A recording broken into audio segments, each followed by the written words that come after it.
Okay, hey y'all. This is Cece. I'm back with a dream from God, and in this dream, it's a judgment word. So I hope you all receive it. And if you need any prayers, just to be a prayer request at introchrist@gmail.com. When you ask for prayers, it will, God will send people to pray for you, and I'll love to pray on your behalf. And that's it. As you see by this title, this is a judgment word. So, in the dream, I was watching, I saw a lady, a black lady with curly, kind of sort of shorter, curly, long hair, and a black boy with twists, and they both walked up in front of. We were in a courtroom.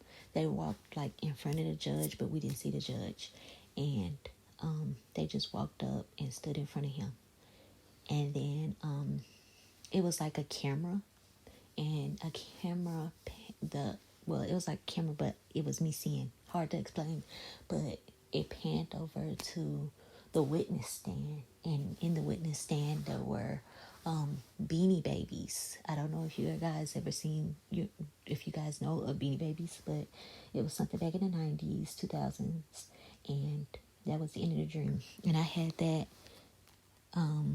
December the 6th at like 1:13. And the meaning of this dream is it just represented it's time for God to judge. The the lady represented a mother, and it was the son, and whoever is meant for you is meant for you, meant for them. But it was just showing that they're both going to be judged, and it was something that the son did, but the mother, she, helped and condoned stuff, so she'll be judged as well. So that's that. And the Beanie Babies just represented sort of like bearing witness. There's witnesses, and also it also represent, if you think of a Beanie Baby, I was thinking like a teddy bear, which teddy bears are soft, but I looked up Beanie Babies and they're actually hard, and I forgot they have pellets, plastic pellets in them, and me and my sister used to throw them at each other, and they hurt. Beanie Babies hurt. If you throw it at somebody hard enough, it's gonna hurt. So it's just showing that this judgment will bring pain, and that's the end of the dream. And I'm gonna speak to the do the scriptures God led me to. He led me to Psalms 38, which I'm reading in out of the Abide Bible. It says, prayer in time of chastising. O Lord, do not rebuke me in your wrath, nor chastise me in your hot displeasure. For your arrows pierce me deeply, and your hand presses me down. There is no soundness in my flesh because of your anger, nor any health in my bones because of my sin. For my iniquities have gone over my hand, and a heavy burden. They are too heavy for me. My wounds are foul and festering because of my foolishness. I am troubled, I am bowed down greatly. I go mourning all day long, for my loins are full of inflammation, and there is no soundness in my flesh. I am feeble and severely broken. I groan because of the turmoil of my heart. Lord, all my desire is before you, and my signing is not hidden from you. My heart pants, my strength failed me. As far as the light of my eyes, it has also gone from me. My loved ones and my friends stand aloof from my plague, and my relatives stand afar off. Those also who seek my life lay snares for me. Those who seek my hurt speak of destruction and plan deception all day long. But I am like a deaf man, do not hear, and I am like a mute who does not open his mouth. Thus I'm like a man who does not hear, and in whose mouth is no response. For in you, O Lord, I hope you will hear, O Lord, my God. For I said, hear me, lest they rejoice over me, lest when my foot slips, they exalt themselves against me. For I am ready to fall and my sorrow is continually before me. For I will declare my iniquity. I will be in anguish over my sin, but my enemies are vigorous and they are strong, and those who hate me wrongfully have multiplied. Those also who render evil for good, they are my adversaries, because I follow what is good. Do not forsake me, O Lord, O my God. Be not far from me. Make haste to help me, O Lord, my salvation. And it's pretty self-explanatory. Read it for yourselves and see what you get out of it. But if you look at it, it's once you get chastised by God, they were standing before God. God is the ultimate judge, Jesus. But you will mourn during this time of judgment, and He will bring you to your knees, whoever is this for. And also, I'm supposed to go to Psalms 44.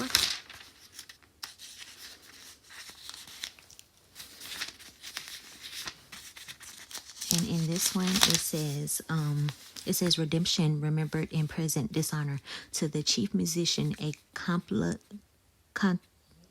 contemplation of sons of Kiram. We have heard with our ears, O God. Our fathers have told us the deeds you did in their days. In days of old, you drove out the nations with your hand, but them you planted. You afflicted the people and cast them out, for they did not gain possession of the land by their own sword, nor did their own arm save them. But it was your right hand, your arm, and the light of your countenance, because you favored them. You are my king, O God. Command victories for Jacob. Through you we will push down our enemies. Through your name we will trample those who rise up against us. For I will not trust in my bow, nor shall my sword save me. But you have saved us from our enemies and have put to shame those who hate us. In God we boast all day long and praise your name forever. But you have cast us off and put us to shame, and you do not go out with our armies. You make us turn back from the enemy, and those who hate us have taken spoil for themselves. You have given us up like the sheep intended for food, and have scattered us among the nations. You sell your people for next to nothing, and you are not enriched by selling them. If you listen to this, it's saying, it looks like they're just very upset about being judged, but it's gonna happen anyway. You make us a reproach to our neighbors, a scorn and derision to those all around us.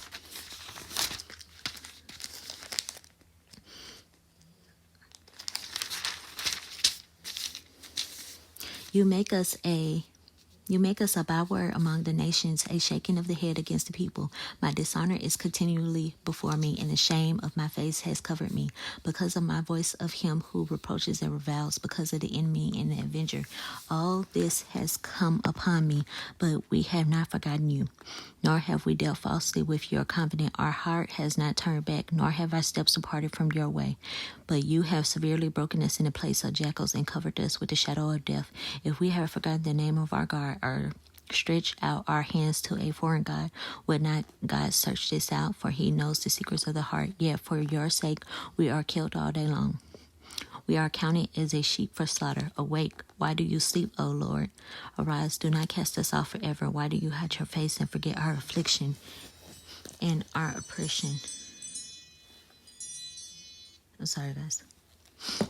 For our souls is bowed down to the dust, and our body clings to the ground. Arise for our help and redeem us for your mercy's sake. And by that, it just means, when God does judge, this will bring people to their knees, and you'll be seeking out God. And people who haven't seeked out God, I know many of us have told people to come to God, and if they would have came to God, their judgment would be lighter. But even though God will still give them a lighter judgment because of our prayers and stuff. And then Isaiah 66:16, it says, for by fire and by his sword the Lord will judge all flesh, and the slain of the Lord shall be many. Those who sanctify themselves and purify themselves to go to the gardens after an idol in the midst, eating swine's flesh, and the abomination and the mouse shall be consumed together. God, and it says, for I know their works and their thoughts. It shall be that I will gather all nations and tongues, and they shall come and see my glory. I will set among them, and those among those who escape I will send to the nations to Tarnish and Paul and Lud, who draw the bow, and Tubal and Javan to the coastlands so far off, who have not heard my fame or seen my glory, and they shall declare my glory among the Gentiles. Okay, guys, I'm also going to read from Judges 12:14, and it says, however, because by this deed, wait, I'm in Samuel. Sorry, y'all.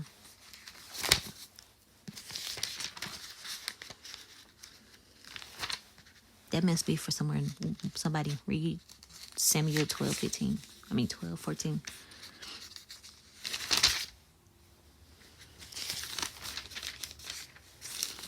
And it says, Judges 12:14. He had 40 sons and 30 grandsons who rode on 70 young donkeys. He judged Israel 8 years. 8. The number 8 means destruction, but it also means new beginning. And God will cause the destruction of those who he judged, but it will also bring them new beginning, because they will bow down to his knees, and it will be different people. You won't recognize them. Yes, they will bring them down, however he judges them and whatever their judgment is, but they will be new. They will be made new. And then we're going to go to Isaiah 16. Okay, guys. I'm at Isaiah 16, 3 through 5. It says, take counsel, execute judgment. Make your shadow like the night in the middle of the day. Hide the outcast. Do not betray him who escapes. Let my outcast dwell with you, O mouth. Be a shelter to them from the face of the spoiler, for the extortioner is at an end. Devastation cease. The oppressors are consumed out of the land. In the mercy, the throne will be established, and the one will sit on it. In truth, in the tabernacle of David, judging and seeking justice and hastening righteousness. And if this word is for you, if this judgment is for you, go ahead and bow down and sit at God's feet, and go ahead and praise and worship him, because you will be brought out of it. But go ahead and accept your punishment, and ask God for forgiveness, because he will forgive you. And I pray this all receives you in Jesus' name. Thank you, guys. And I hope you're all doing well. I never asked how you guys are doing, but how are you doing? I hope everything is well. Okay, guys, I thought I was done, but real quick, also, Beanie Babies, even though in the inside they're hard with the little plastic pellets, the outside is soft, so there will be a cushioning of, when you get hit by this Beanie Baby, it'll be a soft little cushioning, but you'll still be hit, and it depends on how hard God throws and hit you with it. So that's it.